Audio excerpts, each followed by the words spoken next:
Fala para a pessoa que está perto de você. Você foi chamado por Deus para cumprir com um propósito. Então, você crê nisso? Olha só que interessante. Você foi chamado por Deus. Você não foi chamado por qualquer pessoa. Você foi chamado por Deus. E para cumprir um propósito.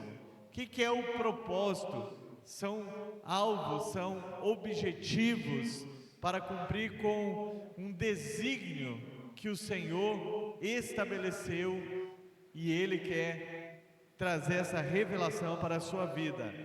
Em Provérbios 16:4, NVI, por favor. 16:4, nova versão internacional.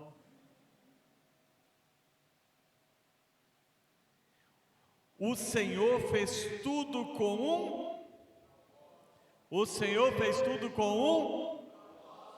O Senhor fez tudo com um propósito.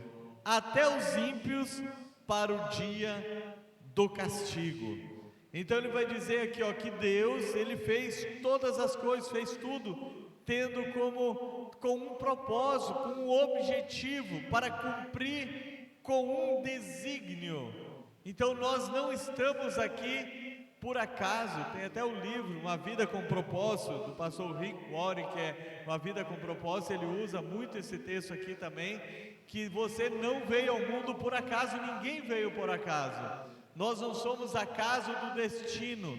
Deus, Ele tem um propósito, e quando nós descobrimos esse propósito para a nossa vida, tudo fica mais fácil no sentido de saber qual o caminho a seguir. Então vamos entender qual é esse chamado que Deus tem para nossas vidas, desse propósito. Primeira coisa que eu quero falar é que você foi chamado para ser filho de Deus, chamado por Deus para ser filhos dele. Veja o que a palavra nos diz em 1 João 3:1.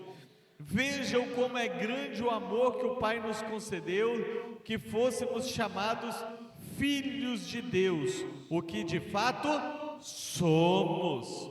Por isso o mundo não nos conhece, porque não o conheceu. Vejam como é grande o amor do Pai, que nos concedeu que fôssemos chamados filhos de Deus, e de fato somos filhos de Deus. Mas todo mundo é filho de Deus? Não, só é filho de Deus aquele que nasceu de novo. Se eu sou um fabricante de móveis, eu não posso dizer que esse púlpito aqui é meu filho, ele é minha criação. Então Deus criou todos os seres humanos, então todos são criaturas de Deus.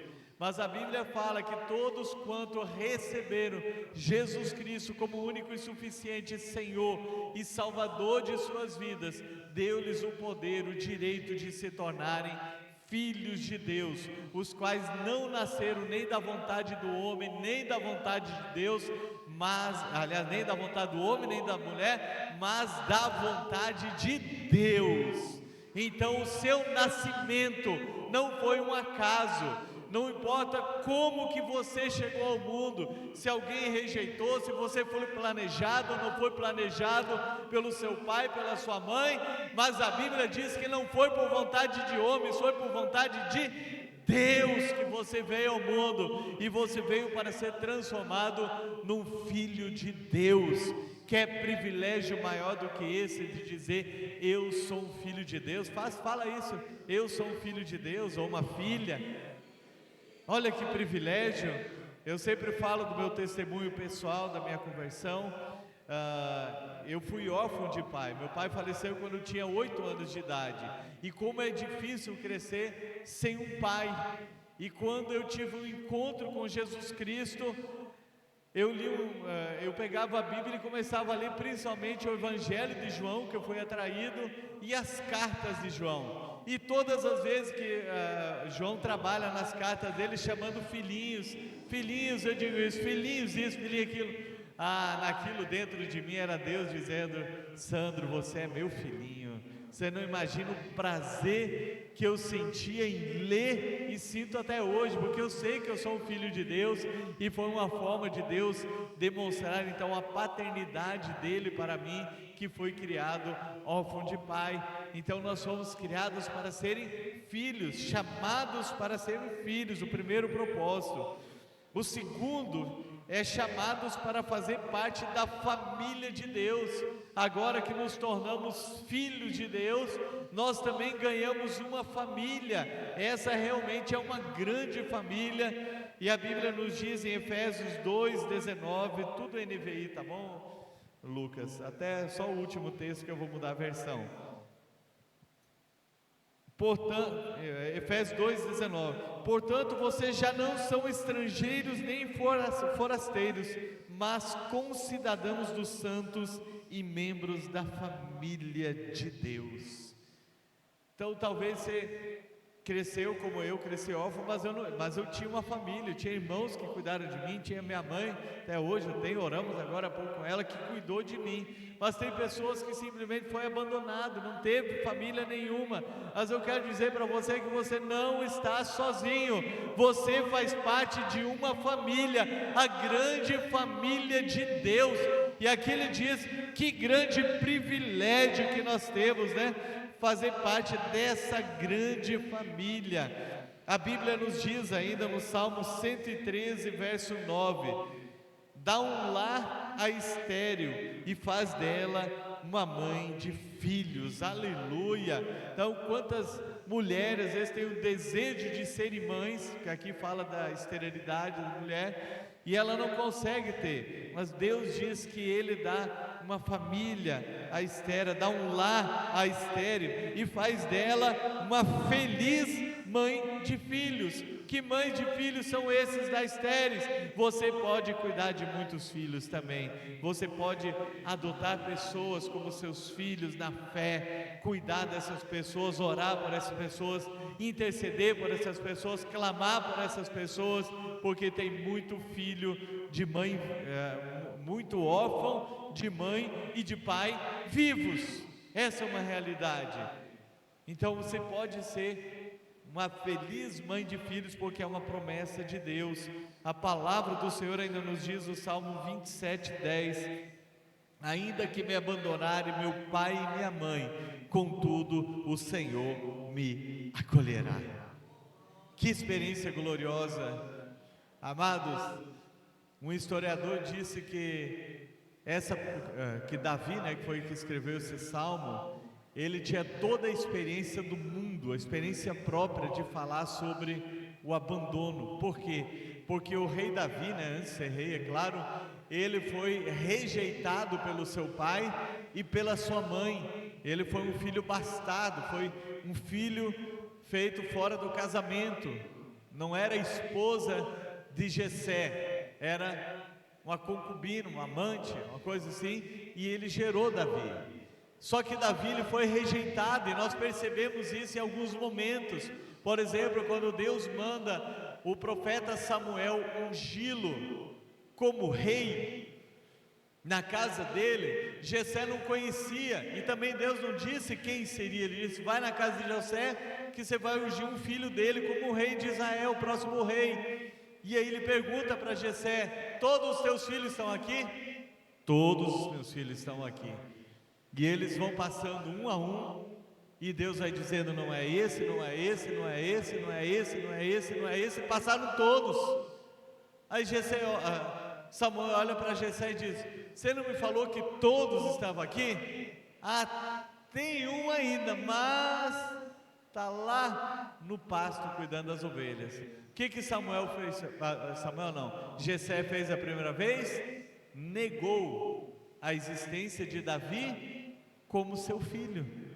Aí os historiadores também dizem que quando os irmãos foram buscar Davi, ele conta na experiência do Salmo 23, ainda que eu passe pelo vale da sombra e da morte, esse historiador ele diz que havia um charco, e no momento que os irmãos estavam vindo com Davi, eles tentaram matá-lo nesse charco, afundar ele nesse charco, e ele venceu. Não foi morto, obviamente, Então ele foi odiado pelos irmãos, seu pai o rejeitou, sua mãe o rejeitou, e aí quando ele chegou lá para ser ungido rei, havia uma mesa posta, havia um cálice na frente dele, e então ele derramou o óleo. Então ali no Salmo 23, quando ele conta a experiência: ainda que eu ande pelo vale da sombra e da morte, não temerei mal algum, faz-me assentar na presença dos meus inimigos, unges minha cabeça com óleo e o meu cálice transborda. Ele estava contando essa experiência. Os inimigos quem eram? Seus irmãos da própria casa, tentaram matá-lo, mas ele foi ungido na mesa ali, né? Derramou óleo sobre o cálice, aquele bastante óleo que fez o cálice transbordar. Mas esse mesmo Davi, que tinha tudo para se tornar o cara mais amargurado do mundo, ranzinza, mal-humorado, cheio de raiz de amargura, por ser abandonado pelos pais, rejeitado pelos pais, odiado, invejado pelos seus irmãos, esse mesmo Davi, ele disse: meu pai e minha mãe realmente me abandonaram, mas o meu Deus me acolheu. Então você é acolhido por Deus, essa família de Deus também te acolhe, porque ainda que tenha sido rejeitado pela sua família, a família de Deus te acolhe. E como é bom essa família, aonde nós andamos, nós encontramos membros dessa família e somos acolhidos pela família de Deus. E Deus te chamou para fazer parte, um dos propósitos é fazer parte da família de Deus. Deus também te chamou para ser santo, é verdade, faz parte do propósito de Deus. A Bíblia nos diz aqui, que está em 1 Coríntios 1:2, a igreja de Deus que está em Corinto, aos santificados em Cristo Jesus e chamados para serem santos, juntamente com todos os que em toda parte invocam o nome do Senhor Jesus Cristo, Senhor deles e nosso. Santificados em Cristo e chamados para serem santos. O pastor Luciano Subirá, ontem até postei uma mensagem dele, que ele fala sobre o chamado. Ele fala sobre a essência do cristão aqui. Aqui está falando da essência, nós somos chamados para sermos santos. O que é santo? É separado por Deus e para Deus. Então eu e você temos a essência de Deus em nossa vida e temos como que obrigação santificar a nossa vida. Por isso que a palavra de Deus vai dizer lá em Apocalipse, quando fala que ele vem sem demora, ele diz: continue o ímpio na sua impiedade, continue o imundo na sua imundícia, e quem é santo continue a santificar-se. Ou seja, o meio que eu estou não muda a minha essência. Então a minha essência agora é ser um homem santo. Diga assim: a minha essência. Quando eu falar o homem vai falar homem, né? A mulher vai falar mulher, não é mesmo? Diga assim: a minha essência é ser um homem santo. Então essa é a essência, é o nosso ser, é o nosso âmago, é o nosso centro agora da nossa vontade, é santificar as nossas vidas. Todos os dias nós somos chamados para ser santos. É sendo santo que nós mudamos as pessoas ao nosso redor. Eu falei que não é o meio que determina quem eu sou, porque a minha essência, eu tenho a essência de Deus dentro de mim. A Bíblia nos diz lá em 2 Pedro 1:3 que nós temos a natureza divina dentro de nós, ou seja, o Espírito Santo habita, e é o Espírito que nos capacita. Tem o livro do pastor Luciano Subirá também, que é Graça Transformadora, se não me falha o nome, e ele fala que é essa graça de Deus, a mesma graça que salva, é a graça que nos capacita a andarmos em santidade e não sermos determinados pelo meio de que nós vivemos, mas nós temos uma natureza santa, e essa natureza de Deus em nós, chamados para sermos santos, ela vai nos definir quem nós somos, porque é a nossa essência. Ali está um homem de Deus, ali está uma mulher de Deus. Por quê? Pelas atitudes, pelas palavras, porque a nossa essência, ela é uma essência divina. Nós temos a essência do Espírito Santo dentro de nós, que nos fez homens e mulheres santos. Por isso que nós encontramos em 1 Pedro 1,16: sejam santos, porque eu, o Senhor, sou santo. Veja só, Deus é santo, então eu também sou santo. Deus é santo e Ele gera filhos santos. Você é santo? Amém? Então nós somos chamados para ser santos. Nesse chamado também de Deus, do propósito, é chamados para testemunhar de Cristo. Em Atos 1,8 diz: mas vocês receberão poder ao descer sobre vocês o Espírito Santo, e serão minhas testemunhas tanto em Jerusalém como em Judéia, Samaria e até os confins da terra. Jesus fez a promessa para os discípulos que eles deveriam esperar em Jerusalém. Ele disse: mas vai descer sobre vocês o Espírito Santo, então vocês vão testemunhar.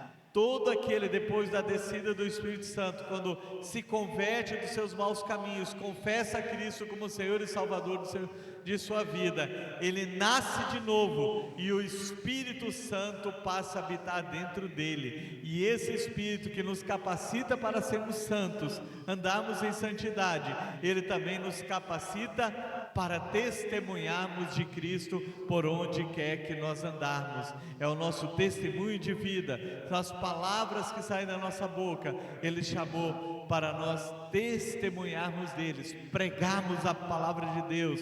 Prega a palavra, seja tempo, seja fora de tempo, nós devemos pregar a palavra de Deus e testemunhar da grandeza daquilo que Deus fez em nossas vidas. Amém? E somos chamados também para frutificar dentro desse propósito de Deus. Está em João 15,16: vocês não me escolheram, mas eu os escolhi para irem e darem fruto, fruto que permaneça, a fim de que o Pai lhes conceda o que pedirem em meu nome. Todo cristão, ele tem a obrigação de frutificar. Aí já entra uma outra ilustração, né, que nós somos, porque João 15 fala da videira. Ele diz que todo ramo que estando em mim, ele poda. Quem já viu uma videira, um pé de uva aí? Se você for lá no Rio Grande do Sul, parece que todos os pés de uva estão mortos agora, porque é inverno, lá está frio, então já foi feita a poda.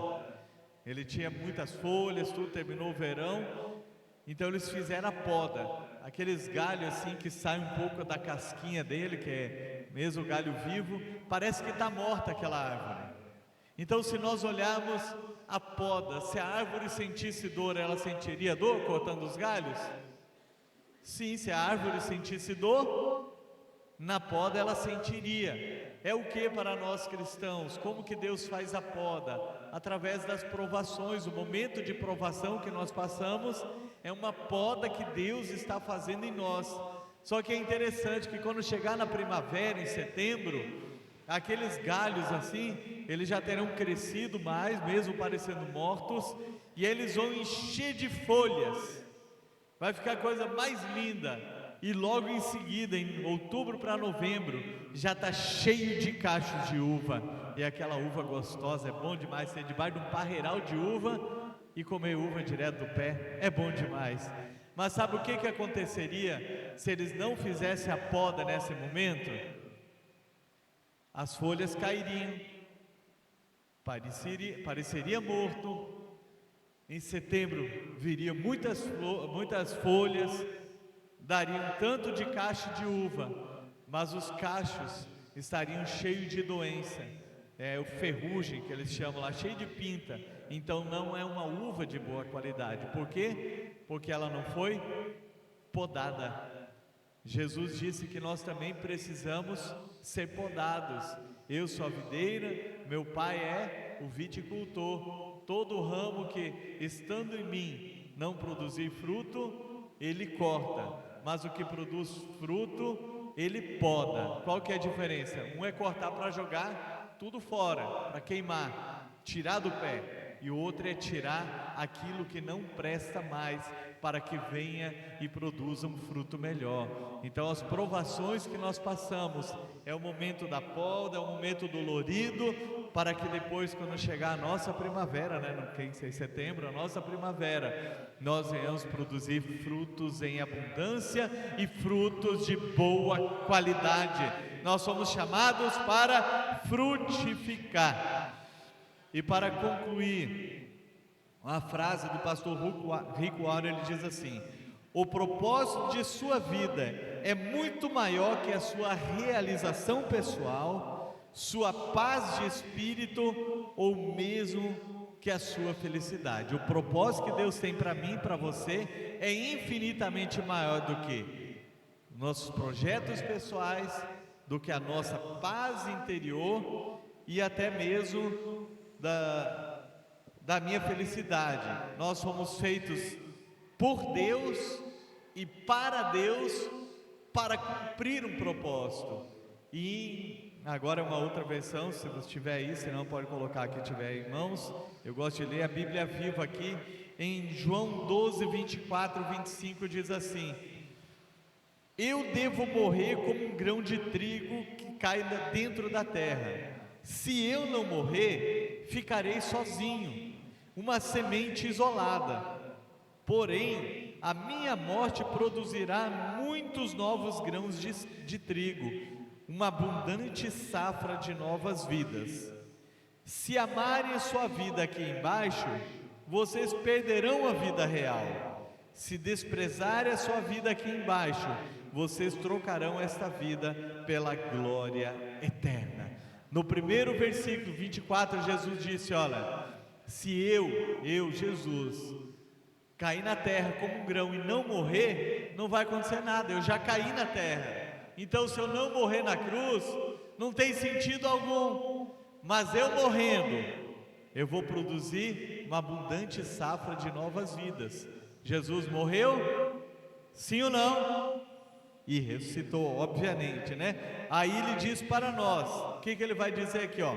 Se vocês amarem sua vida aqui embaixo perderão a vida real. Mas se vocês desprezarem sua vida aqui embaixo, vocês trocarão esta vida pela glória eterna. Então o que Jesus está nos ensinando? Que para cumprir com o propósito de Deus, nós temos que morrer para nós mesmos, é tomarmos a nossa cruz e seguirmos o Senhor. Por isso que o pastor Rick Warren disse que o propósito de Deus para nós é infinitamente maior dos que os projetos e realizações pessoais. E ele diz assim, ó: você foi feito por Deus e para Deus, e enquanto não compreender isso, a sua vida jamais terá sentido. Porque tem cristãos decepcionados que não frutificam, porque não aprenderam a morrer para si mesmo. Quando eu morro para mim mesmo, eu vivo para Deus, eu vivo o propósito que Deus tem para a minha vida. E eu e você fomos chamados por Deus, para cumprir com um propósito. Amém? Quem quer cumprir esse propósito? Curva a sua cabeça em oração. Pai, em nome de Jesus, eu quero orar neste momento. O Senhor nos chamou com um propósito. E eu creio que talvez a parte mais difícil é essa, Pai: morrer para si mesmo todos os dias, morrer para os nossos planos pessoais, para os nossos sonhos, nossas realizações. Mas o Senhor nos chama para isso, Pai, e só aí nós encontramos o verdadeiro sentido da vida, e aí sim nós somos felizes de verdade, porque nós vivemos o propósito do Senhor. E eu peço a tua ajuda, a tua graça para cada um, para viver este propósito, em nome de Jesus. Amém e amém. Graças a Deus. Bispo, quer falar mais alguma coisa?